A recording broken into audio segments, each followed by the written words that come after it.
s'il y a un report de l'âge légal de départ en retraite à 64 ou 65 ans, la CFDT se mobilisera, a mis en garde son secrétaire général qui était reçu à Matignon. Est-ce à dire que les syndicats tous ensemble vont à l'affrontement à vos yeux, Manon Aubry?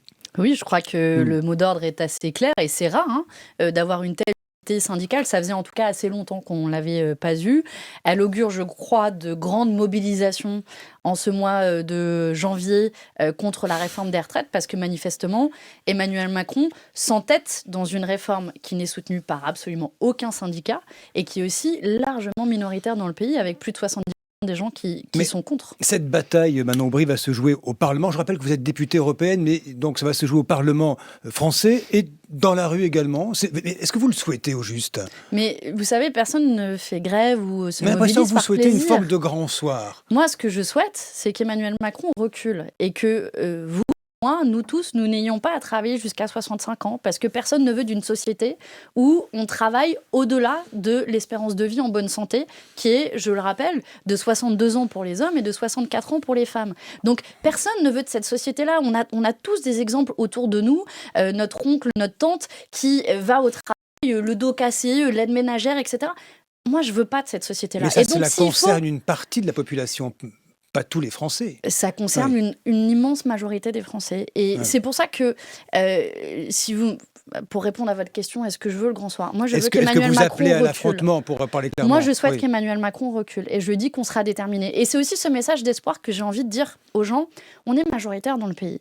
Et donc, en démocratie, on doit se faire entendre. Qu'Emmanuel Macron, il ne peut pas passer en force systématiquement avec des 49.3. Vous faites référence à ces enquêtes qui disent que les 2/3 des Français sont hostiles aux mesures d'âge. Exactement. Et qui sont contre la réforme des retraites à 65 ans. Et donc, Emmanuel Macron devrait entendre cela. Il ne peut pas passer outre ce que veulent, ce qu'attendent les Français. Ce n'est pas un cadre démocratique. Vous savez, dans ses vœux à la France, il a parlé d'unité du pays, mais en fait, il va le déchirer en agissant de cette manière-là. Et ce, d'autant plus que cette réforme, elle est brutale, elle est injuste, elle est illégitime, elle est aussi inutile, puisqu'on n'a pas en réalité de problème de financement. La raison pour laquelle Emmanuel Macron veut nous faire travailler jusqu'à 65 ans, je ne vois que deux raisons. L'une, elle est idéologique, nous faire absolument travailler au-delà de nos capacités. Et la deuxième, elle est pour faire des économies, pour financer ces baisses d'impôts aux plus riches. Eh bien, ça, nous lui disons que ça ne passera pas et qu'on n'en voudra pas. La Première ministre a précisé ce matin sur France Info, j'imagine que vous avez suivi cette interview d'Elisabeth Borne, que le système ne financera pas autre chose que les retraites, même s'il a été dit récemment qu'il y aurait peut-être des fonds qui iraient notamment aux hôpitaux, à la dépendance et autres. Exactement, oui. Vous avez raison, là, vous pointez là une contradiction dans le discours du gouvernement. On a bien vu qu'ils ont essayé de convaincre les Français... C'est une réforme pour les retraites. Ils ont d'abord essayé de convaincre les Français sur le départ à 65 ans. Ils y sont pas parvenus, clairement. Donc là, ils tentent de faire du chantage. Si vous voulez sauver nos hôpitaux, on a tous vu à quel point nos hôpitaux étaient à l'agonie cet hiver, et en particulier là, pendant les vacances, dans la 6e plus grande puissance économique mondiale, qu'on soit pas capable de traiter des bronchiolites et qu'on ait des gens qui attendent des heures, voire parfois une dizaine d'heures, juste dans un brancard. Ils essaient de nous prendre par les sentiments. Mais pardon, si vous voulez financer les hôpitaux, renoncer par exemple aux 8 milliards d'économies de suppression de la CVAE qui est une taxe payée par les entreprises. Il y a plein d'autres moyens de financement, y compris de nos services publics. Et je vais vous dire, en tant que députée européenne pour le coup, un des arguments qu'a utilisé Emmanuel Macron pour justifier sa réforme des retraites auprès de la Commission européenne, c'est que c'est bien une source d'économie. Eh bien, vous savez, Ambroise Croizat disait que la retraite, ça devait être un nouvel âge de la vie et pas l'antichambre de la mort. Eh bien, je crois que c'est ce cours de l'histoire que l'on doit reprendre en se mobilisant largement. Et d'ailleurs, j'en profite, ça commence dès le 21 janvier. Il y a déjà une date qui est mise dans le paysage par les organisations de jeunesse. J'appelle très largement à la mobilisation. Et ensuite, il y aura probablement... votre calendrier à vous, Manon Aubry. Alors, c'est la première date qui a été posée. Donc, c'est le samedi 21 janvier. Et ensuite, il y aura une date qui sera posée par les organisations syndicales qui se réunissent le 10 janvier prochain et qui, je crois, vont appeler à la mobilisation à partir du 23 janvier. Vous êtes consciente que s'il y a cet affrontement-là qui démarre dans la rue, Au final, tout le monde va y laisser des plumes dans cette histoire. Hein. Personne, au fond, on a à y gagner d'une sorte de révolution dans la rue, Manon Aubry. Bien sûr, et c'est pour ça Surtout que par les temps qui courent. je dis à Emmanuel Macron il a encore temps d'éviter tout ça.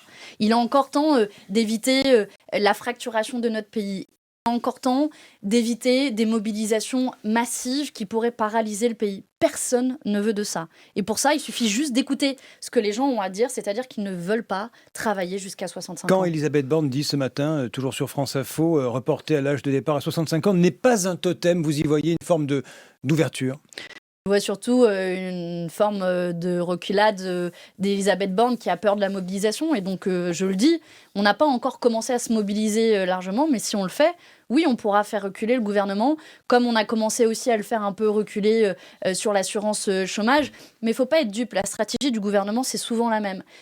On annonce le pire, et puis ensuite, on passe de 65 à 64 ans en disant « mais regardez, c'est pas si pire ». Non, pardon, travailler jusqu'à 64 ans, c'est déjà au-delà de l'espérance de vie en bonne santé, donc ça, on n'en voudra pas non plus. Quand vous évoquez l'assurance chômage, c'est la suspension de la réduction de 40% de l'indemnisation en cas de plein emploi.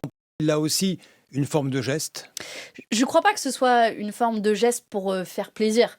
Ils ont vu le tollé que ça a suscité. À juste titre, ils ont déjà fait une première réforme de l'assurance chômage en 2021 qui a fait perdre près de 20% d'assurance chômage à ceux qui sont au chômage parce qu'ils n'ont pas le choix. Je le rappelle qu'on ne trouve pas un emploi en traversant la rue, n'en déplaise à Emmanuel Macron.